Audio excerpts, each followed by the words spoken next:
అందరికీ వందనాలండి. ఎలా ఉన్నారు? బాగున్నారా? ఈ దినాన్ని దేవుని యొక్క వాక్య ప్రకారం మనం చూసుకున్నట్లయితే మార్కు సువార్త 4వ అధ్యాయంలో చక్కగా దేవుడి విత్తనాల గురించి మాట్లాడుతుంటాడు అనమాట అండి. మంచి నేలను పడిన విత్తనము ఫలించి ఎలా అభివృద్ధి పొందిందో మనము చూస్తూ ఉన్నాం అనమాట అండి.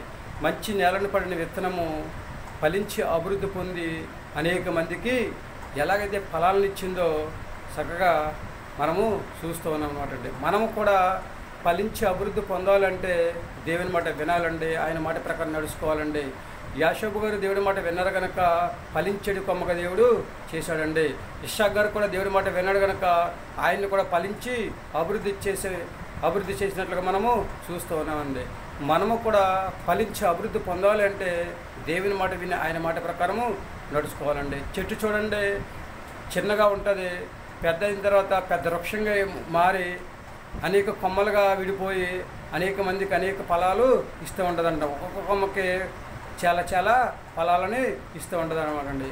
మనము కూడా ఫలించి అభివృద్ధి పొంది అనేక మందికి సహాయం చేసేవారిలా ఉండాలంటే దేవుని మాట విని ఆయన మాట ప్రకారము నడుచుకోవాలండి.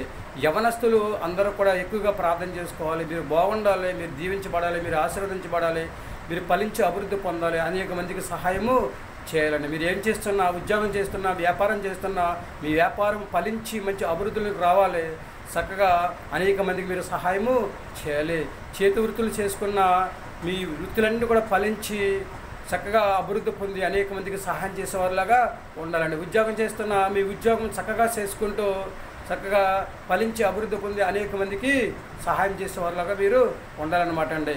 అలా ఎవరైతే ఉండాలని ఆలోచన కలిగి ఉన్నారో ఒకరికి మనం సహాయం చేయాలంటే మనం దేవుని మాట వినాలండి. మనం ఫలించి అభివృద్ధి పొందాలి. అప్పుడే ఒకరికి ఇతరులకు సహాయం చేయగల సహజ లక్షణాన్ని కలిగి ఉంటామన్నమాట అండి. వృద్ధులు, పెద్దలు, చిన్నపిల్లలందరూ కూడా మీరు కూడా ప్రార్థన చేసుకుంటే మిమ్మల్ని కూడా దేవుడి ఫలింపులోకి తీసుకెళ్ళి ఫలించి అభివృద్ధి చేసి చక్కగా మిమ్మల్ని కూడా 10 మందికి సహాయము చేసే వాళ్ళకి దేవుడు ఉంచడానికి ప్రయత్నము చేస్తూ ఉంటాడు అనమాట అండి.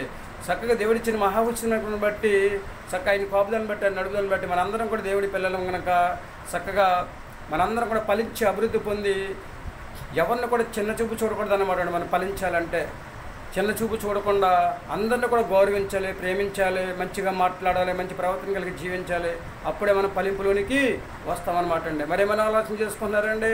ఫలించి అభివృద్ధి పొంది 10 మందికి సహాయం చేయాలని ఆలోచన కలిగి ఉన్నారా? అయితే ఇతరుల కోసం ప్రార్థన చేయగలిగే సహజ లక్షణం మనము కలిగి ఉండాలి. మరి చేద్దాం ఇతరుల కోసం.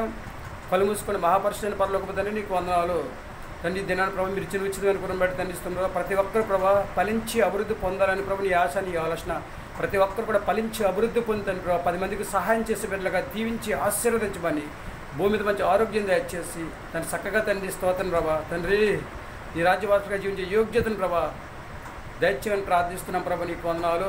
అంజూరపు చెట్టు ఎలాగైతే ప్రభు ఆకులునే తప్ప ఫలాలు అయితే ఎలాగైతే లేవో తండ్రి, ఆ మాదిరిగా అంజూరపు చెట్టు మాదిరిగా మేము ఉండకుండా ప్రభా ఫలించి అభివృద్ధి పొంది 10 మందికి సహాయం చేసే యోగ్యత మా అందరికీ దయచేయమని, బిడ్డలందరికీ ప్రభా మంచి ఆరోగ్యం దయచేయమని, చక్కగా దాన్ని మంచి స్థితిలో ఉంచమని, అందరినీ ఫలింపులోనికి తీసుకుని వచ్చి ప్రభావ ఫలించి అభివృద్ధి పొందే సహాయం దయచేయమని, అందరినీ మాట విని నీ మాట ప్రకారం నడుచుకుందని విశ్వాసంతో ప్రార్థన చేసే యోగ్యత, విశ్వాసంతో ప్రార్థన చేసుకునే యోగ్యత ప్రతి బిడ్డకి దయచేసి అందరినీ ఫలించి అభివృద్ధి పొందే యోగ్యత ప్రతి ఒక్కరికి దయచేయమని, అందరికి మంచి ఆరోగ్యం దయచేయమని మా ప్రార్థన ఆలకించండి. మా ప్రార్థన ప్రతిఫలం దయచేయండి. మా కృతరాన్ని యేసుక్రీస్తు ప్రేసమైన నామములో వేడుకుంటున్నాం తండ్రి. ఆమేన్. అందరికీ వందనాలండి. త్రియక దేవుని ఆశీర్వాదం మీకు తోడుగును గాక. ఆమేన్. దేవుడిచ్చిన మహాఉచ్చినను బట్టి త్రియక దేవుని ఆశీర్వాదం మీకు తోడుగును గాక. అందరికీ హృదయపూర్వక వందనాలు. దేవుడిచ్చిన మహాఉచ్చినను బట్టి అందరూ కూడా ఫలించాలంటే దేవుని మాట వినాలి. ఎవరిని కూడా చిన్న చూపు చూడకూడదు. యవనస్తులు మీరు అందరూ కూడా బాగుండాలి, దీవించబడాలి, ఆశీర్వదించబడాలి. మరొకసారి అందరూ కూడా దేవుని మాట విందాం, ఆయన మాట ప్రకారం నడుచుకుందాం, ఫలించి అభివృద్ధి పొందుదాం, 10 మందికి సహాయం చేద్దాం. అటువంటి సహజ లక్షణం దేవుడు మనందరికీ దయచేయను గాక. ఏమంటారండి?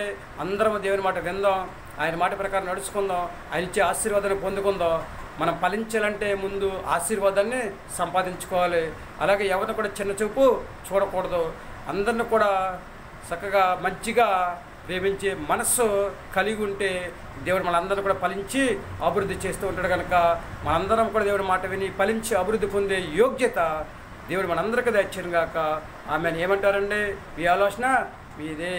అందరము కూడా ఫలించి అభివృద్ధి పొందాలి అంటే దేవుని భయభక్తులు జీవించి విశ్వాసంతో ప్రార్థన చేసుకొని చక్కగా దేవునికి అంగీకారంగా జీవించి నీతిని అనుసరించి నడుచుకుని చక్కగా దేవుని ఎదుట నిర్దోషులుగా ఎంచబడి చక్కగా దేవుని ఎదుట న్యాయమైనది చేసి అప్పుడు మనం ప్రార్థన చేసుకుంటే దేవుడు మనం ఫలించి అభివృద్ధి చేసి హాయిగా జీవించే యోగ్యతను మనకి దయచేస్తూ ఉన్నాడండి. మనతో పాటుగా మనం ఫలించి అభివృద్ధి పొంది అనేక మందికి సహాయం చేసే సహజ లక్షణాన్ని దేవుడు కలిగి ఉండే యోగ్యతను దేవుడు మనకి దయచేస్తూ ఉంటాడు. మరి ఏమంటారు? మీ ఆలోచన మీదే.